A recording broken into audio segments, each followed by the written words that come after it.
The cantina on Nexus Prime was dark and filled with smoke. Different alien species sat at tables, drinking and talking quietly. In the far corner, away from everyone else, sat Commander Zekthara. His blue skin was covered in old scars, and his forearms moved slowly as he lifted another glass to his mouth. Zekthara was not like the other customers. While they laughed and shared stories, he sat alone. His four eyes stared at nothing, lost in memories that made him shake. The deep cuts across his face told stories of battles, but the fear in his eyes spoke of something much worse. Young Velthor walked through the cantina, looking for stories to write about.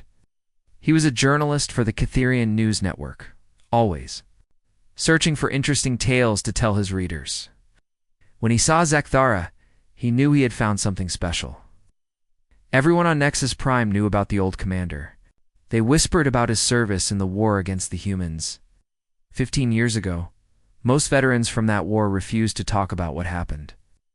They would change the subject or walk away when anyone asked questions. Some had gone crazy. Others had killed themselves. The human war, as people called it, was a topic that made even the bravest soldiers go quiet.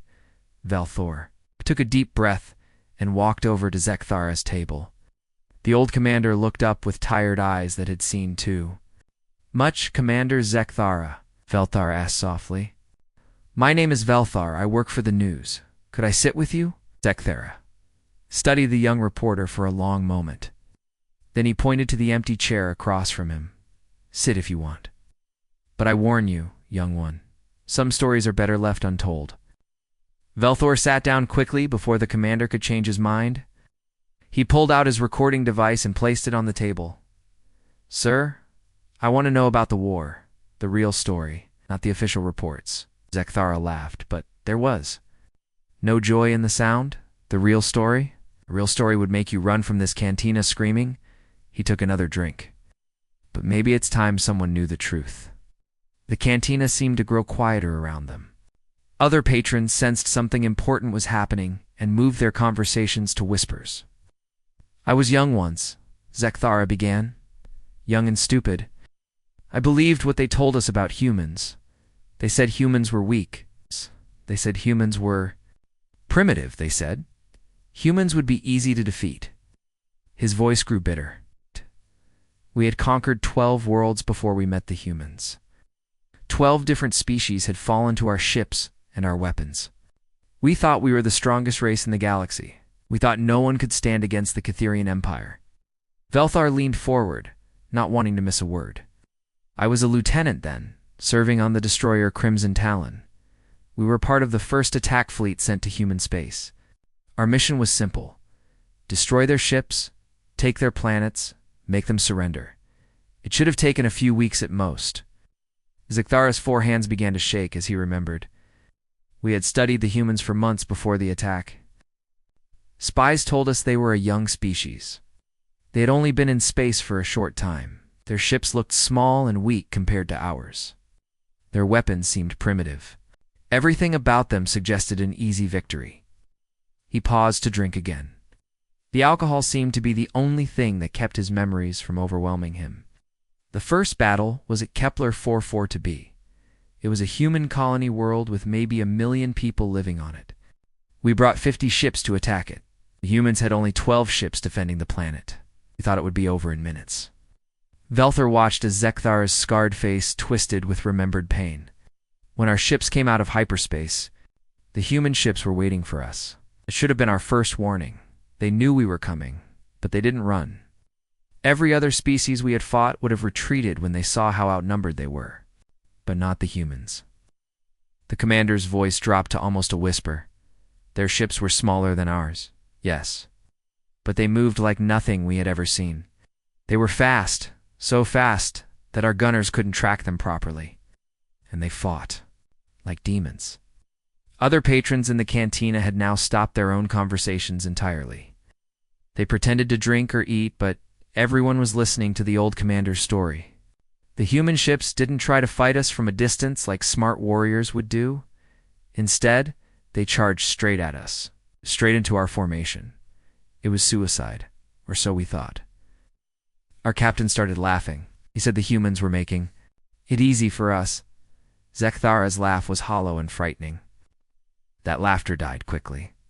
The first human ship rammed straight into our heavy cruiser. It was a small ship, maybe 1/10 the size of our cruiser. But when it hit, both ships exploded. We lost 300 crew members in that explosion. Reporter felt a chill run down his spine. Suicide attacks were not unknown in warfare, but most species used them only as a last resort. Before we could recover from the shock, another human ship did the same thing. Then another. They were using their own ships as weapons, sacrificing themselves to hurt us. 10 minutes, we had lost 4 ships to these ramming attacks. Zekthara took another drink, his hands shaking worse now. But that wasn't the worst part.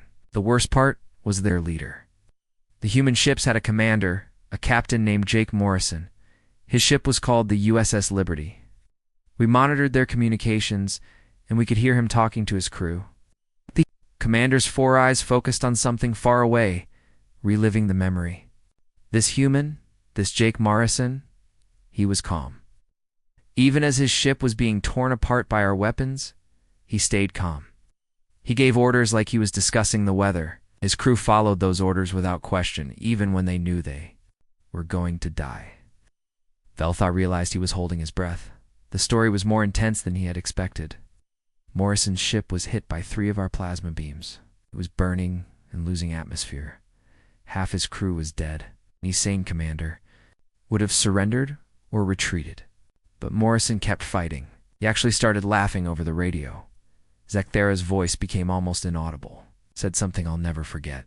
Said, "Boys, looks like we get to show these bugs what humans are really made of."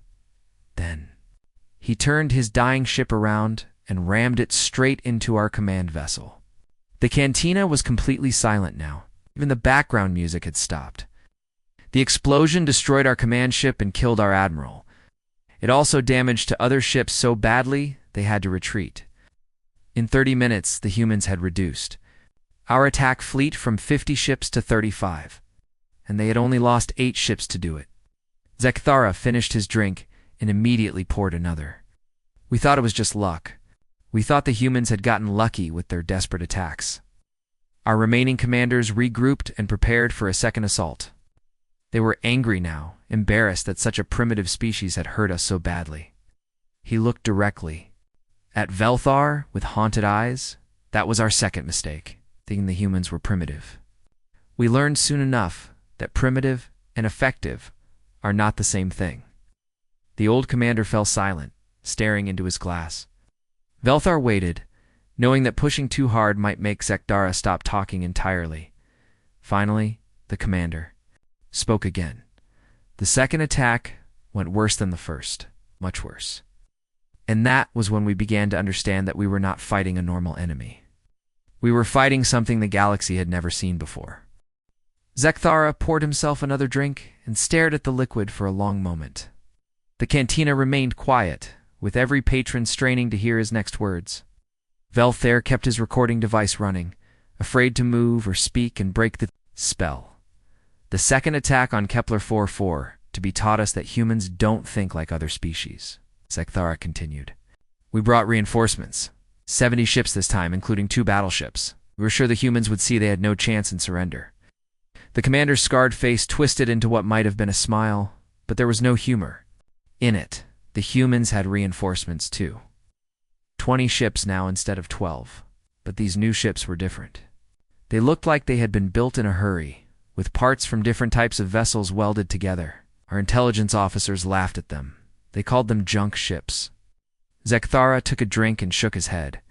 Those junk ships nearly wiped out our entire fleet. The humans had done something we thought was impossible. They had learned from the first battle and adapted their tactics in just 2 days. 2 days. It takes our military planners months to change anything. Noticed that other patrons were now openly listening, their own drinks forgotten. The old commander's story was drawing a crowd. The human ships moved differently this time. They worked together like a pack of hunting animals. When one ship attacked, the others would position themselves to support it. When we focused our fire on one target, the others would hit us from Behind it was like fighting a single creature with 20 bodies. The commander's 4 hands began moving in the air, recreating the battle formations he remembered. And their weapons had changed too. The junk ships carried new types of missiles that could change direction in flight. Our defensive systems couldn't track them properly. These missiles would fly toward one of our ships, then suddenly turn and hit a different target. Zekthera paused, his eyes distant. But the strangest thing was their communication. We could hear them talking to each other, and they were calm. Even when their ships were being destroyed, they stayed calm. They would say things like ship down, adjusting formation, or taking heavy fire, continuing attack run. No panic, no fear, just cold efficiency. The reporter leaned forward. How did the battle end? Badly, Zekthara said simply. We lost 18 ships. The humans lost 6.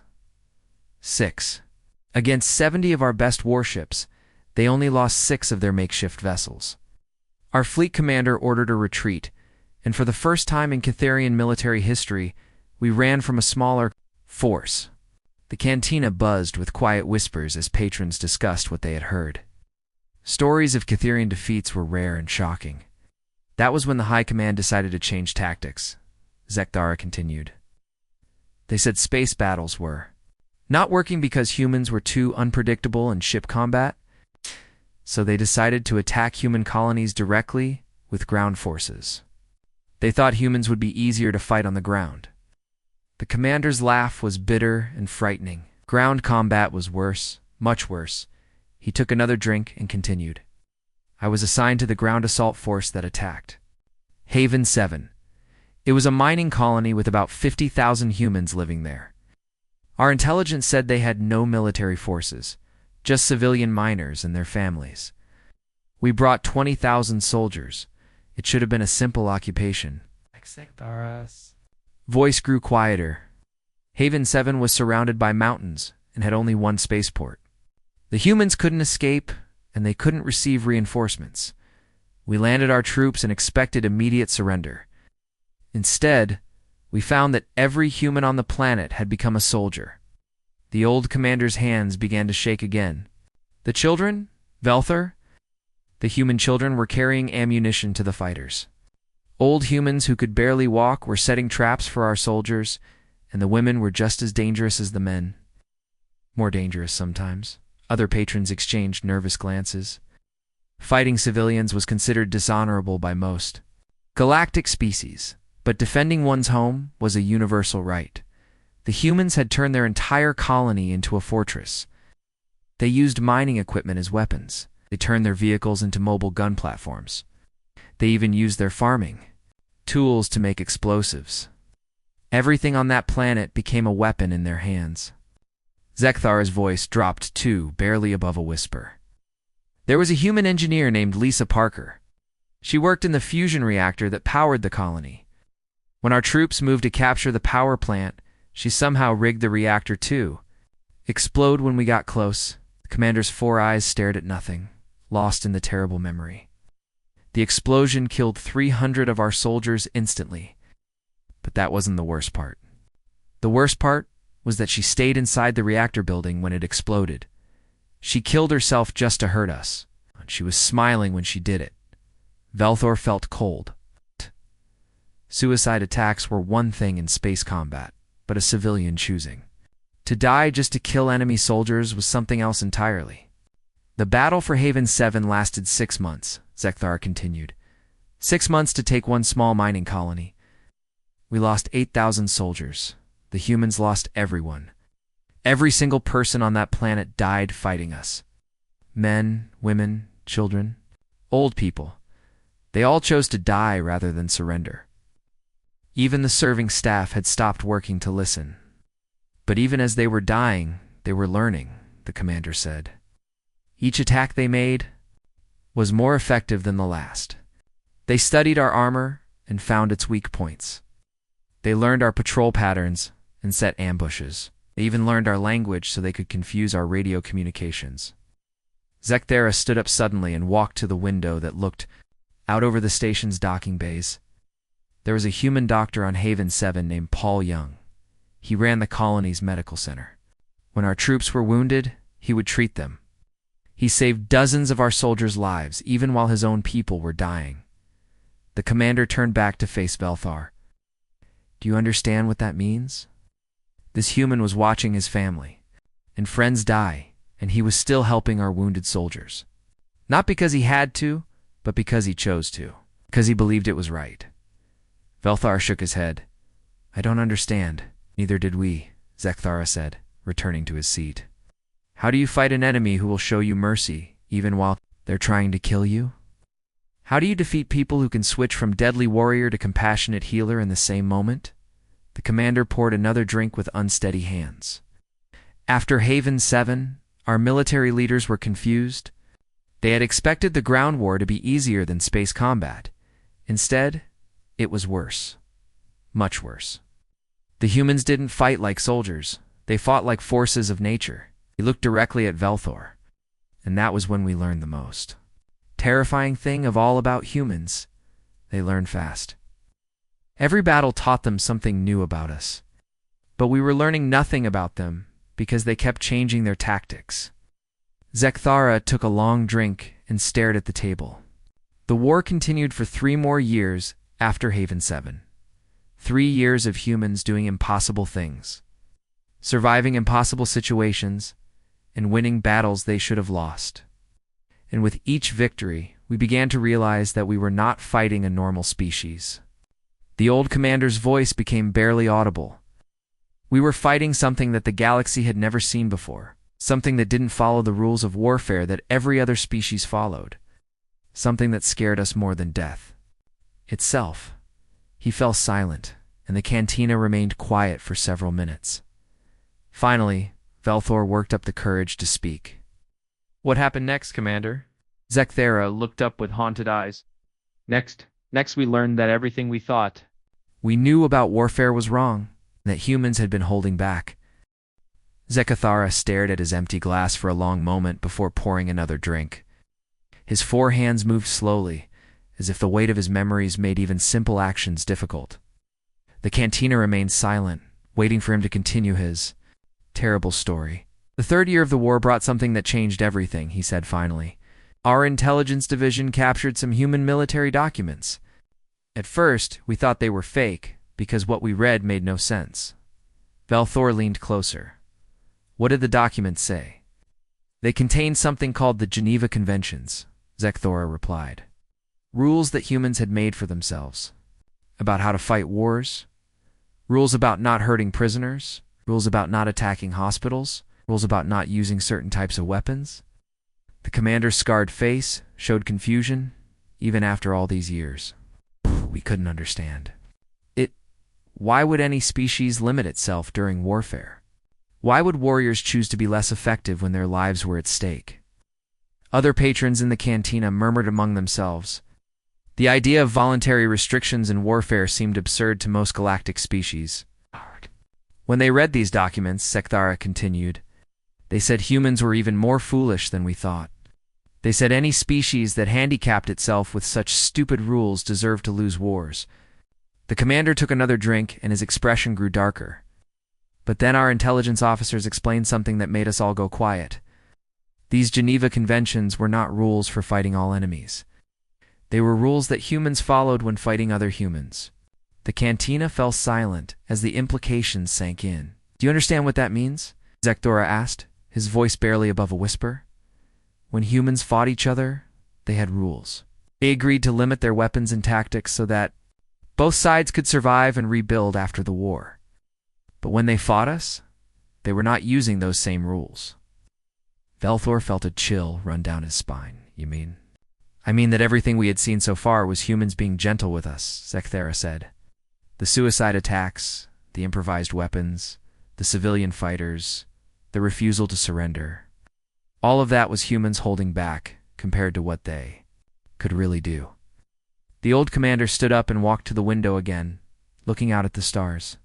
That was when we began to understand the true horror of what we were fighting. The Geneva Conventions were not weaknesses. They were proof that humans knew exactly how terrible they could be, and they chose to restrain themselves when fighting. Their own kind. He turned back to face the crowded cantina. Against us, they had removed those restraints. Zekthara returned to his seat and continued. The siege of Fortress Kethmer showed us what humans could do when they stopped being merciful. The fortress was our most important military base in human space. It was built inside an asteroid and defended by 50,000 of our best soldiers. The walls were 10 meters thick. The weapon systems could destroy entire fleets. It was supposed to be impossible to capture. The commander's hands began to shake again. The human attack force was led by a colonel named Amy Rodriguez. She had only 20,000 soldiers, but they were different from the humans we had fought before. They moved with perfect coordination. They never spoke unless necessary. And their weapons were designed specifically to kill Catharian's Velthor. Notice that several patrons had moved closer to hear better. The story was becoming more frightening with each detail.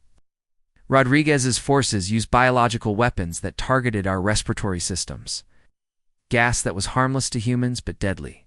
To us, they had sonic weapons that produced frequencies that caused our hearing organs to rupture. They had viruses that could infect our computer systems and turn our own defenses against us. Zekthara's voice grew hollow, but the worst part was how they studied us. They knew our psychology better than we knew it ourselves. They used our own instincts against us. They played sounds that triggered our fear responses. They used lights that caused panic attacks. They had learned every weakness of our species and turned it into a weapon. The commander paused to drink, his 4 eyes staring at memories that still haunted him. There was a human scientist named Dr. Carl Peterson, who had developed weapons that specifically targeted our neural interfaces. When he activated them, our soldiers would see things that weren't there or become paralyzed with terror. Some of our troops went insane. Other patrons shifted uncomfortably in their seats. The idea of enemies who could attack the mind itself was terrifying to any species. Another human, a tech specialist named Nina Foster, created computer viruses that could infiltrate our armor systems. Suddenly, our own protective gear was working against us, overheating our bodies or restricting our movements. She turned our advanced technology into a liability. Zekthara's voice became barely audible. The siege lasted only 3 days. 3 days to capture a fortress that should have held for months. Rodriguez's forces killed 30,000 of our soldiers and captured the rest. They did it with weapons that were designed to be as efficient as possible at killing Catharian specifically. The cantina was completely silent. Even the background hum of the station's life support systems seemed loud in the quiet. But here's what made it truly horrifying, the commander continued. When the battle was over, Rodriguez personally ensured that our wounded received medical treatment. The same humans who had used biological weapons against us also worked too. Saved the lives of our injured soldiers. Velthor shook his head in confusion. That makes no sense. That's what we thought too, Zekthara replied. How can the same beings be so ruthlessly efficient at killing and so dedicated to preserving life? How can they switch from weapon designers to healers in the same day? The commander looked around the cantina at the various alien species listening to his story. Every other race in the galaxy fights wars to win. Humans fight wars to end them. Don't just want to defeat their enemies. They want to turn their enemies into friends after the war is over. He took another drink and continued. During the siege, our communications officers intercepted human military transmissions. We heard their commanders discussing something they called proportional response and acceptable losses. They were deliberately limiting their attacks to avoid completely destroying us. Zekthara, S4 eyes focused on Velthair. Think about that. In the middle of a war, humans were having discussions about how much damage was acceptable to inflict on their enemies. They were choosing to be less effective because they wanted us to survive the conflict. The reporter felt overwhelmed by the implications. But why would they do that? Because humans don't just think about winning battles, the commander replied. They think about what happens after the battles are over. They were already planning for peace while they were still fighting the war. Zekthara stood up again, his movements slow and tired. The fall of Fortress Kethmer broke the spine of our military resistance. Our high command realized that humans were not just defeating us tactically. They were defeating us strategically, psychologically, and technologically. All at the same time? He looked out the window at the stars again. That was when our leaders began to understand that we were not fighting a war we could win. We were fighting a species that had evolved specifically to be good at warfare while maintaining their moral principles. It was like fighting an enemy that could be saints and demons at the same time. The commander returned to his seat one more time. The most terrifying part was still to come. Because as bad as things were, we learned that humans had been holding back their most devastating capabilities. The weapons they had used, the tactics they had employed, the destruction they had caused, all of it was restrained compared to what they were truly capable of. Zekthera finished his drink and looked directly at Velthair. The final phase of the war showed us what humans could do when they decided to end a conflict quickly. And that revelation changed everything we thought. We knew about warfare, about strategy, and about the nature of intelligent life itself. Zekthara sat in silence for several minutes, staring at his hands. The cantina had grown crowded as word spread about the old commander's story. Aliens from different species pressed closer to hear his words, their faces showing mixtures of fascination and fear. The Battle of the Helix Nebula was supposed to be our final victory, Zekthara said at last. Our high command had gathered every available ship, 300 vessels, including our most powerful dreadnoughts. The humans had only 60 ships defending the nebula, and intelligence reported that half of them were damaged from previous battles. The commander's voice was hollow as he continued. The human fleet was trapped. Their supply lines had been cut for weeks. Their escape routes were blocked by our forces. By every rule of warfare, they should have surrendered. Any rationale? Species would have asked for terms. Belthar noticed that the old commander's hands had stopped shaking. Instead, they moved with precise gestures as he described the battle formations. The human fleet was commanded by Admiral Kate Nelson. We had studied her previous battles and knew she was dangerous, but we thought the odds were finally in our favor. 5-to-1 advantage in ships, better supply situation, superior positioning. What could 60 damaged human ships do against our entire remaining fleet? Zekthara's laugh was bitter and frightening. Everything. They could do everything. The cantina was completely silent now. Even the serving staff had stopped working to listen. Admiral Nelson did something that broke every rule of space combat, the commander continued. She divided her fleet into 12 groups of 5 ships each. Tiny formations that should have been easy targets for our massive battle groups. Our admirals were confused but pleased. They thought she had made a critical mistake. The old commander stood up and began pacing, his forearms moving to illustrate the battle. But those small human formations didn't fight like separate groups. They fought like parts of a single organism. When our ships focused fire on one group, the other 11 would attack from different directions. When we moved to intercept one formation, 2 others would appear behind us. Velthar leaned forward. How is that possible with only 60 ships? By using the nebula itself as a weapon, Zekthara replied. Nelson had turned the entire battlefield into her ally. The nebula contained dense gas clouds that blocked our sensors. She used those clouds to hide her ship's movements, but somehow, the humans could still coordinate perfectly even when they couldn't see each other. The commander's voice grew more intense. And then there were the asteroids. The nebula was full of them, and Nelson used them like mobile weapons. Her ships would push asteroids into our formations at incredible speeds. We lost 6 ships to asteroid impacts before we realized what was happening. Other patrons began whispering among themselves. Using natural objects as weapons was not unknown, but doing it with such precision seemed impossible. But the most incredible thing was how Nelson managed her damaged ships. Zekthara continued. Half her fleet was held together. With spare parts and hope, any normal commander would have kept those ships in the rear, away from combat. Nelson put them in the front lines.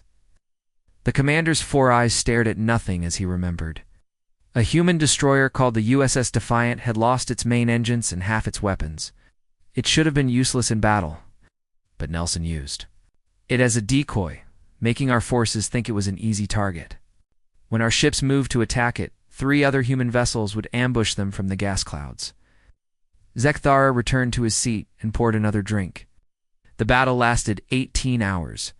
When it ended, we had lost 140 ships. The humans had lost 19. 19 ships out of 60, fighting against 300 of our best vessels. The cantina erupted in quiet conversations as aliens discussed what they had heard. Such a victory seemed impossible. After that defeat, our remaining fleet retreated to our home system. The commander continued. Our military leaders were in panic. They had thrown everything at the humans and failed. Some wanted to negotiate for peace. Others wanted to use our ultimate weapons. Velthar felt a chill. Ultimate weapons? Planet destroyers, Zekthara said quietly. Weapons that could turn entire worlds into dead rocks. We'd never use them because we'd preferred to conquer planets intact, but some of our leaders thought. The human threat was so great that we should destroy their worlds rather than fight them. The commander took a long drink before continuing. But before those orders could be given, something happened that changed everything. I was captured during a boarding action on my ship. The old commander's voice became softer, almost confused. Human marines stormed our vessel. They moved with perfect coordination, using weapons and tactics we had never seen before. Our defenses in minutes, and captured the entire crew without killing anyone unnecessarily. Zekthara looked around the cantina at the listening faces, expected to be tortured or executed. That's what we would have done to captured human officers. Instead, I found myself in a clean medical bay being treated by a human doctor named Paul Young. The commander's hands began to shake again. This doctor had lost his own son to our forces just days before. His boy had died when we attacked the colony of New Terra, but he still worked to save my life and the lives of my crew. Velthar shook his head in disbelief. He helped you even after you killed his son. Not just helped, Zekthara replied. He treated our wounded with the same care he gave to human patients. He worked for hours to save soldiers who had been fighting against his own people. And when I asked him why, he said something I'll never forget. The commander's voice dropped to a whisper. He said, "The war will end someday. When it does, we'll all have to live together. I'd rather live with people I help than people I hurt." The cantina was absolutely silent. The concept of treating enemies as future friends during active warfare seemed incomprehensible to most species. That's when I began to understand the true horror of fighting humans, Zekthara continued. They weren't just better warriors than us. They were better beings than us. They could be absolutely ruthless in battle while maintaining their compassion for their enemies. The commander stood up again and walked to the window. During my captivity, I learned about human military doctrine. They had studies about post-war reconstruction. They had plans for helping defeated enemies rebuild their societies. They were preparing for peace while they were still fighting the war. He turned back to face the cantina, and I learned about their weapons research. The humans had developed technologies that could have ended the war in days. Planet-killing viruses, weapons that could destroy entire star systems. Mental control devices that could turn enemy soldiers into puppets.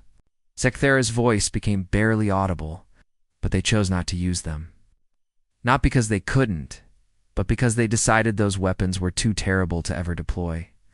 They preferred to fight a longer, harder war rather than win quickly. With weapons that would cause too much suffering, the old commander returned to his seat one last time. I was released in a prisoner exchange 3 months later. When I returned to our fleet, I tried to tell our leaders what I had learned. I tried to explain that we were not fighting a normal enemy. We were fighting a species that was more advanced than us morally, strategically, and technologically. Zekthara finished his drink and looked directly at Velthar. Most of our commanders didn't believe me. They thought my captivity had broken my mind, but a few understood. And those few began working secretly to end the war before the humans decided to stop holding back. The commanders' eyes were filled with a haunted sadness. Because if the humans ever stopped restraining themselves, if they ever decided to fight with their full capabilities, there would be nothing left of the Catherian Empire to surrender. Zekthara sat quietly for a long time, staring at his empty glass. The cantina had become completely packed with listeners. Aliens from dozens of different species crowded around tables and stood along the walls, all waiting to hear how the story would end. The air was thick with tension and the smell of fear. The war ended not with our defeat, but with something worse, Zekthara finally said. It ended with a human proposal for peace that was so generous to us that our leaders thought it was a trap. Velthar leaned forward. What kind of proposal? The humans offered to stop fighting immediately, the commander replied. No punishment for our invasion, no demands for territory, no war payments. They even offered to help us rebuild our damaged ships and planets. All they wanted was a promise that we would never attack them again. Murmurs of disbelief rippled through the cantina. Such terms seemed impossible after such a devastating conflict. Our high command spent weeks looking for the hidden trap in their offer, Zekthara continued. They brought in our best negotiators and legal experts. They studied every word of the peace treaty, but there was no trap. The humans genuinely wanted to end the war and begin rebuilding relationships. The old commander's voice grew hollow. That was when we realized the most terrifying truth about humans. They had not been trying to destroy us. They had been trying to teach us. Every battle, every victory, every display of superior technology was a lesson designed to show us that continued fighting was pointless. Zekthara stood up and began pacing again, his forearms moving as he spoke. During the peace negotiations, Human Admiral Kate Nelson met with our surviving military leaders. She brought something that changed everything we thought we knew about the war. The commander paused, and every being in the cantina held their breath. She brought recordings of human military planning sessions from throughout the conflict. That showed their true capabilities and the decisions they had made about how to fight us. Zekthara's voice dropped to barely above a whisper. In the first recording, we heard human scientists discussing biological weapons that could kill every Catherian in the galaxy within days. But their military commanders rejected those weapons as too inhumane to use. The cantina erupted in quiet. Gasps and nervous conversations. The idea of such devastating weapons being voluntarily discarded seemed insane.